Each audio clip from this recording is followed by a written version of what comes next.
Henry, you chose Public Enemy, Welcome to the Terror Dome. Why that particular one? A few reasons. One, because Public Enemy is my favorite American band, because I think what they're doing right now is really important and incredibly vital. What Chuck is saying in his songs really needs to be said. I mean, I've always thought to myself that no one ever mentions the word apartheid and America in one sentence, because in America, that's apartheid, you know, and we should clean up our apartheid before we go jumping all over South Africa. And then, of course, on the new Public Enemy record, you know, Chuck puts it right in there. I'm like, all right, someone did it. And I just think what Chuck is saying to both black and white people in America is just really important. Also, their music and the delivery and everything is just, it's just so exciting to listen to, and it's so moving. You know, even Chuck's voice is just, he just sounds like a hero, you know. He's just tremendously talented, and really, the music just really excites me. Also, Welcome to the Terror Dome is a song that's very near and dear to my heart, because I play it every day before I go out to play myself. And I also play it when I work out, because it's the song that Mike Tyson uses whenever he goes into the ring. And it's got to be one of the scariest sights on earth to hear that first intro and then watch, you know, this human pit bull garbage truck walk into the ring with his head down. You know, man, I wouldn't want to be the guy fighting him next. So that's why I picked that song. Morrissey, November Spawned a Monster. Okay.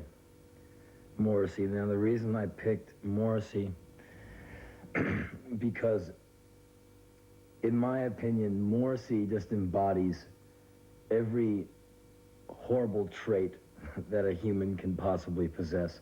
I mean, he's British. He doesn't have to work very hard. I mean, they have a handicap anyway. But, I mean, you notice all the great musicians who are English moved. Ozzy Osbourne, Geezer Butler, Tony Iommi, and Bill Ward, the members of Black Sabbath, one of the world's greatest bands, even though they are English, they moved, you know, to America, which is great. I just love this video because it catches our hero, Morrissey, lounging about on lonely, isolated terrain in this hilarious shirt. And I just, whenever I see the video of November Spawned a Monster, I'm always here with a twinge of regret that it was not I who got to direct this video, because in the last scene, Morrissey just would be doused with gasoline and set on fire, and then we would just get a wild sound mic up and just catch the sound of his hair and the polyester shirt burning into his skin and his last cries on earth. And what we would do is we could take that, put a house beat behind it, put it on a 12-inch, and sell it to all these emaciated, you know, kids with bad teeth who don't have enough vitamin C, who never get outside. I mean, it's like, Morrissey, cheer up, you know, it's not that bad. You know, when you have as much money as that guy does, you know, I'd be happy. You know, David Lee Roth once said, money can't buy you, he said, money can't buy you happiness, but it can buy you a boat big enough to sail right up next to it. So I think the guy should cheer up. So I think, you know, we should play this video today to show everybody, you know, the traits they shouldn't cultivate. Look at Morrissey and just jump up and down, enjoy that you're not him. That's why. And I know that this might be a little cruel, that I might have, you know, bashed our beautiful friends over there in Britain. And, you know, I really don't care. You know, I really don't care. Like, let's, personally, I wouldn't want to burn him up. I would like to tie him to a chair and tease him until he pees his pants and promises never to do it again. So please, roll the video. Rollins from the Rollins Band, and tonight we are watching Rage. I have selected a whole bunch of video clips from a nice long list, and it's stuff that I like to see, music that I like to hear, and people that I believe in, so maybe you'll stick around and watch them with me. Have a nice night, y'all. Wild child.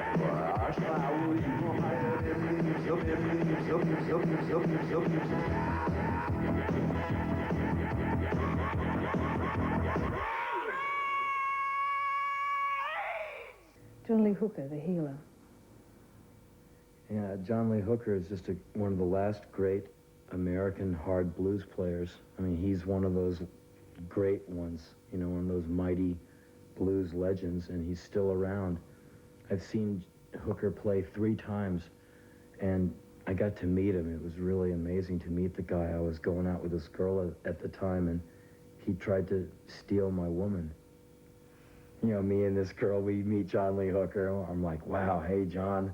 You know, I have like 55 of your albums. He's like, yeah, thank you, son. Hey, baby. And I was like, come on, I got box seats. We go see Van Morrison, baby.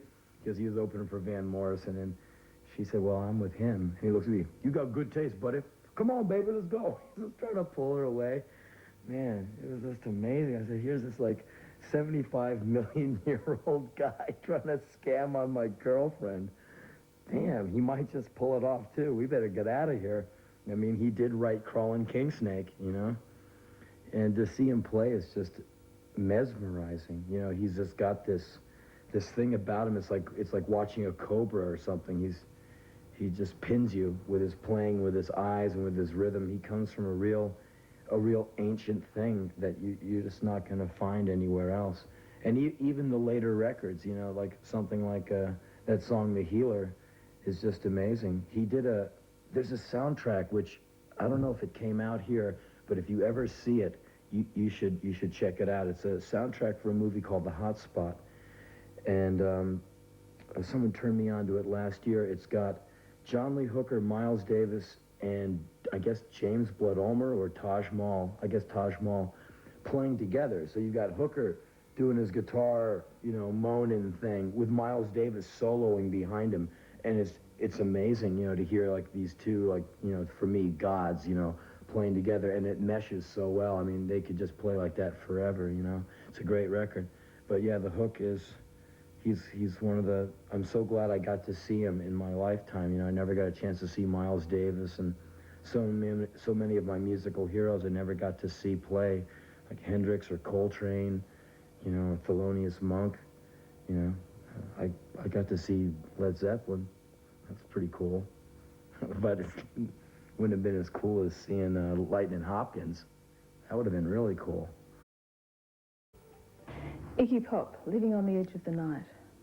Yeah, I picked that video because Iggy is a real hero of mine. I just really admire the work the guy has done, and the fact that he's still out doing it. And you know, maybe some of his records I like better than others, but there's always that thing about him that is very essential and so real, you know, that fury. I mean, I can really identify with that rage and that fury that he carries with him. And the song that we're going to play is just I think is one of the best videos I've ever seen, because the setting is so sparse. Basically, all it is a Jim is in a room just doing his thing, and he manages to get so much raw guts going in an acoustic ballad. I mean, I don't know how he does it. And I remember I saw that video for the first time in France, and I was just looking at it, just like, you know, I kept pointing to the TV, this microscopic TV, and me and our guitar player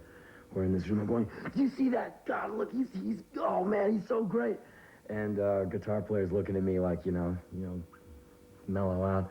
But anyway, I really liked the song, and I liked the video, and I had a chance to hang out with Iggy a few months ago. We had lunch. It was pretty cool. It's pretty wiry guy. It's kind of scary hanging out with him because he's got so much energy. He's like 43 or something, and he's like, some part of him is plugged into some weird electricity, and he's just like all the time, man. I don't know how he sleeps at night, but yeah, he's one of the great ones. Him and James Brown, to me, are like the bookends for American, you know, American frontmen. Those two are it. Cameo, Word Up. Yeah, I like the band Cameo because the main operative word in every one of Cameo's greatest songs is Larry Fishburne's now famous "ow," which could be one of the bass cornerstones of funk as we know it is "ow." And if you listen to the song Word Up, he'd get some tremendous ows in there. Word up, ow. And a Cameo recording session must be great. They don't even need lyrics. All they need is just that kick and backbeat, and they can do anything, Tonight, ow. And you see the way they're dressed in those cod pieces? I think every guy should wear a cod piece, like once a week. You could even have your company's logo on it or something. Just wear a cod piece outside of your business suit. Imagine my dad, this hopeless piece of racist American trash. Imagine him going to work with a with a cod piece on for the water utility place he works for. I mean, I'd be laughing so hard I wouldn't even want to dip him in sulfuric acid for 30 whole seconds after seeing that, So anyway, yeah, Cameo's a wonderful band that I listen to as much as possible, especially that Word Up album. It's very great.